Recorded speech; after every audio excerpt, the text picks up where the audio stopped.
cette nouvelle quotidienne de l'Escar et je suis avec Jean-Michel Balex qui est élu avec nous depuis 2 mandats et qui va poursuivre son action à l'Escar puisqu'il fait partie de l'équipe que j'anime.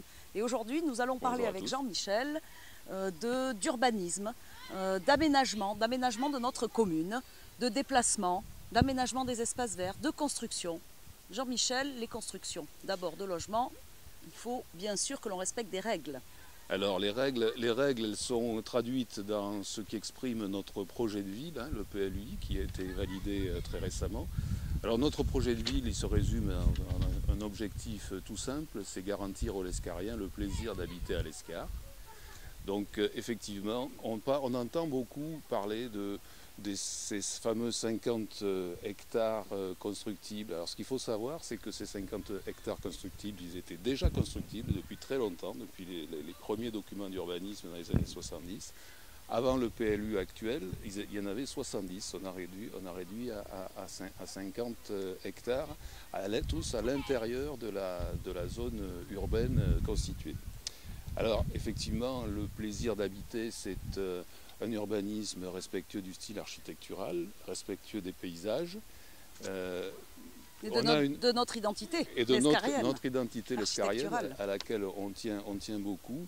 Et on a une règle en particulier qu'on défend fermement, c'est la hauteur des immeubles qui n'excèdera pas à l'Escar un étage, exceptionnellement 2, dans les zones, dans les secteurs bien identifiés qui sont identifiés pour pouvoir accueillir un habitat collectif. Et donc il y a aussi la question des aménagements des espaces verts. Nous sommes ici au lac des Carolins, cet espace naturel. Est-ce que tu veux aussi nous dire ce qui est prévu? Nous avons un projet. Le plaisir d'habiter, c'est aussi le cadre de vie, bien évidemment. C'est l'entretien, la pérennisation de ce qu'on a l'habitude d'appeler les jardins de l'Escar, avec en particulier ces espaces naturels et de loisirs qui offrent des espaces de loisirs pour les Lescariens et qui garantissent la préservation, qui favorisent la biodiversité. Alors comme effectivement ici, ce lac des Carolins qui sera restauré totalement, les abords seront restaurés, le lac lui-même, la qualité de l'eau, la faune, la flore et les abords pour l'attractivité des Lescariens. Voire plus, parce que c'est un secteur qui a une réputation qui déborde largement les habitants et le périmètre de la ville de l'Escar. Effectivement, et il y aura aussi donc un sentier pédagogique et puis des pontons avec des observatoires ornithologiques et nous sommes en face, en plus de ce zoo, de ce nouveau zoo de l'Escar, l'Exotic Park, qui se trouve juste en face. Et puis, tu voulais nous parler aussi, parce que c'est important, des déplacements. Alors oui, c'est important, ça fait partie de l'aménagement et de l'organisation de la ville, les déplacements, se déplacer en toute sécurité, en particulier à pied, en vélo, surtout au quotidien.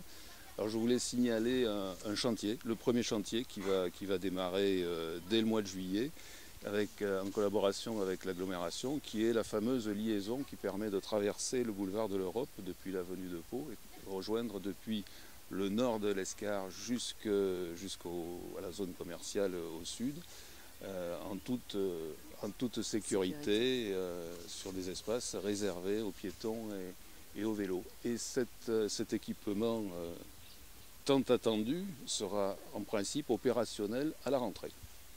C'est un projet et un dossier que nous avons effectivement beaucoup défendu auprès de l'agglomération pour qu'il se mette en place de façon prioritaire. Absolument. Et un autre aménagement dans ce secteur-là? Alors un autre aménagement pour les années à venir, ce sera peut-être le plus gros chantier, le plus gros objectif de ce mandat, c'est l'installation d'une gare ferroviaire à l'Escar.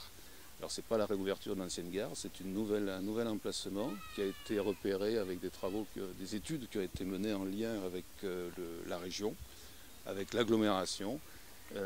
Et donc cet équipement devrait voir le jour au cours de ce mandat, verra le jour au cours de ce mandat. Depuis le temps qu'on y travaille, on va lutter comme des beaux lions pour que ça aboutisse.